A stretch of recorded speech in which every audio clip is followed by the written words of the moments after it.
All right, today we're tackling one of the most critical emergencies in obstetrics, postpartum hemorrhage, or PPH. This is a major cause of maternal mortality around the world, so really understanding it is absolutely key to saving lives. So here's our game plan. First, we're going to pin down exactly what this emergency is. Then, we'll get into the main causes using a really handy mnemonic. After that, we'll walk through the step-by-step emergency response, and finally, we'll cover the consequences and, most importantly, prevention. Okay, first things first. Let's get a crystal clear understanding of what PPH actually is and why it's such a big deal. So the official definition gives us some numbers to work with. 500 milliliters of blood loss for a vaginal birth and a full liter, 1,000 mLs for a C-section. But here's the crucial part. Forget the numbers for a second. Any amount of bleeding that makes the patient unstable, their blood pressure plummets, their heart starts racing, that is a postpartum hemorrhage. The numbers are a guide, but the patient's condition is the reality. It's also really important to know that PPH isn't just one thing. We split it into two types based on timing. You've got primary PPH, which happens in that first 24-hour window. This is the one that's way more common and the most immediate danger. Then there's secondary PPH, which can pop up anytime after that, all the way up to 6 weeks postpartum. So what's actually causing all this bleeding? Well, to figure it out fast in a high-pressure situation, clinicians use this brilliant little memory aid, the 4 T's. And just look at this chart. It really tells the story. The vast majority of cases, I'm talking around 75%, comes down to just one thing, a problem with tone. That means the uterus just isn't clamping down the way it's supposed to after birth. Everything else is in that smaller slice. So here they are, the 4 T's laid out. It's a system, a mental checklist for an emergency. Is it tone, tissue, trauma, or thrombin? Let's break down exactly what each of those means. First up, tone, or more accurately, the lack of it, uterine atony. Think of the uterus as a muscle that's just run a marathon. Sometimes it's just too tired to contract. This can happen if it was way overstretched, say with twins or a really big baby, or if it was just exhausted from a super long labor. The second T is tissue. This is pretty straightforward. Something got left behind. A piece of the placenta or some of the membranes are still inside the uterus. And because of that, it physically can't clamp down, which leaves all of those blood vessels wide open and bleeding. Then we have trauma.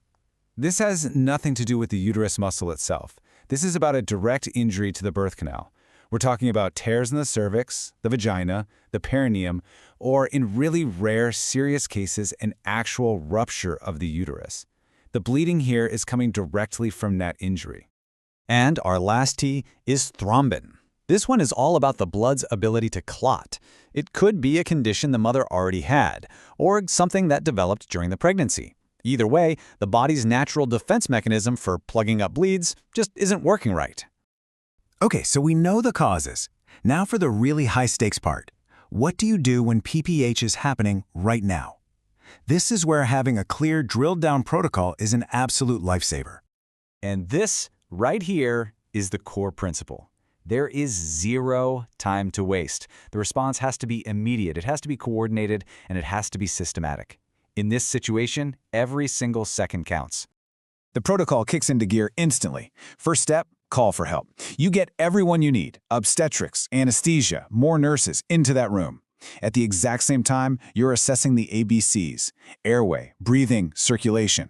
You're getting big IV lines in for fluids and blood, and you're sending off urgent blood tests to the lab. It's a flurry of coordinated action. Now, since we know uterine atony is the most likely culprit, the very first hands-on thing you do is what's called a fundal massage. You're physically stimulating that uterine muscle from the outside, trying to get it to contract. And honestly, this simple action can sometimes be enough to get things under control. If massage alone isn't cutting it, you move on to the pharmacological heavy hitters, uterotonic drugs.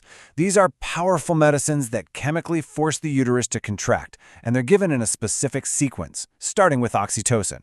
But you have to be smart about it. You have to know the contraindications, like not giving ergometrine to someone with high blood pressure, for example.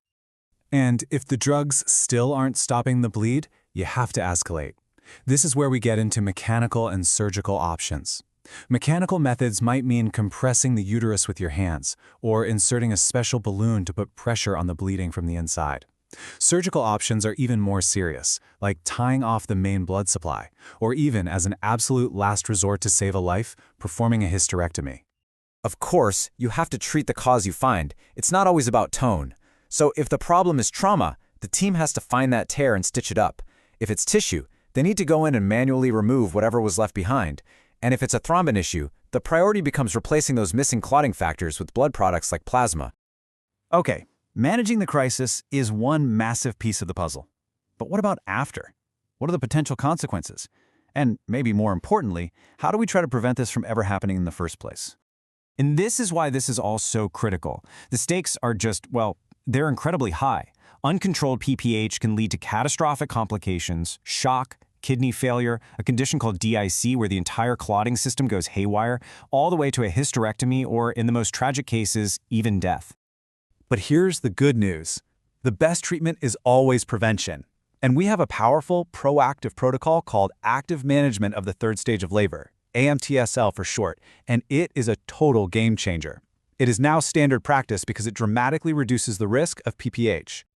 So what is AMTSL?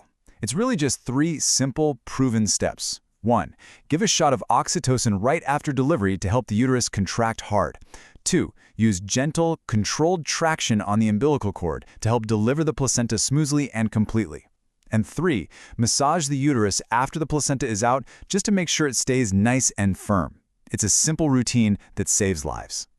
And what you should really take away from this is that prevention begins long before that final stage of labor. Just identifying these risk factors ahead of time lets the whole clinical team be ready. If you know a patient has had a PPH before, or is having twins, or has been in labor for a long time, it means everyone is on high alert, ready to act in a split second if they need to. And that leaves us with this final, crucial thought. Preparedness is absolutely everything. PPH is a manageable emergency when the team is trained, equipped, and ready to go.